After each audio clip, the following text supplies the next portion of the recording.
Netflix can get quite annoying when you're exploring and trying to find something to watch, but you can't find anything suitable.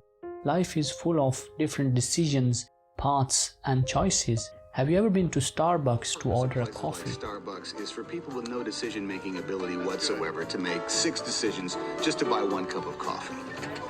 Short, tall, light, dark, calf, decaf, low-fat, non-fat, etc.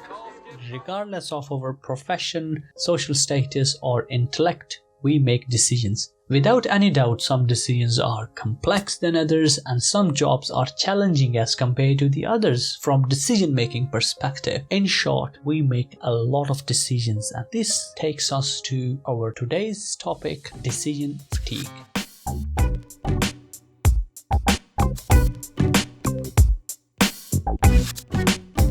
Welcome back to What Is section of my channel. My name is Dr. Hashmi. I am a junior doctor working in the NHS UK.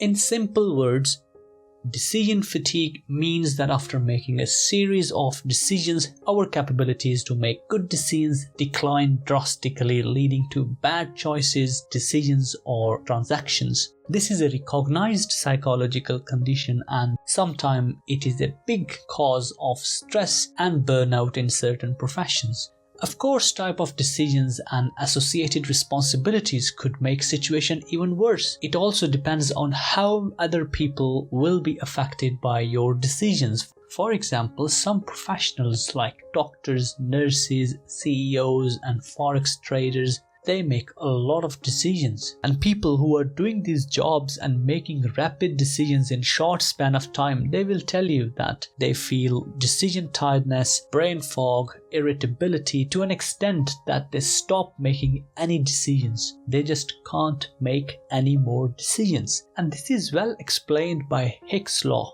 According to this law, the more choices you face, the longer it will take to make a decision, and it can get quite challenging for some professionals. Take designers as an example.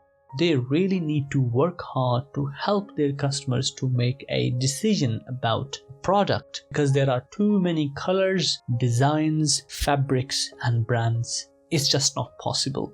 And this is also the main reason that many of us cannot decide what to watch on Netflix. And at the end of the day, we just keep scrolling through different options and we don't watch anything. That's Hick's law.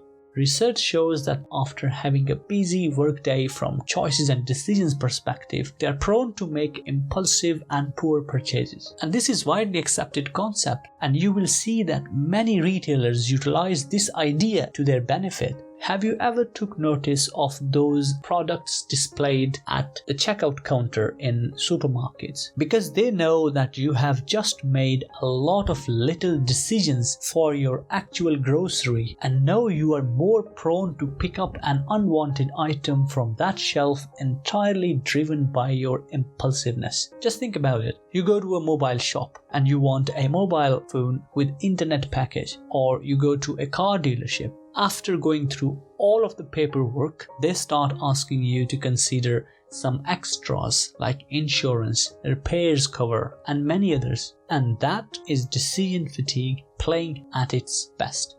The other common effect that you might get is decision avoidance, which I think is a bit safe compared to impulsiveness, because at least it doesn't lead to unwanted purchase or transaction, but it has its own implications. Just imagine that people get so irritated that they will not even like to answer questions like what to cook or eat today, or what movie or series you want to watch. Of course, eventually it's going to affect your relationships, but it can be of more problem for people who are actually required to make decisions as a part of their job. This is the main reason most of the hospitals have beds problem over the weekend, because decision fatigue is at maximum level on Friday, and the clinicians avoid discharge decisions either unintentionally or they are aware of their decision capabilities at the end of the week. And there are many examples like that. And eventually all of this leads to problems like debt, financial instabilities, frustration, loss of job, unsafe medical practice, and disturbed family relationships.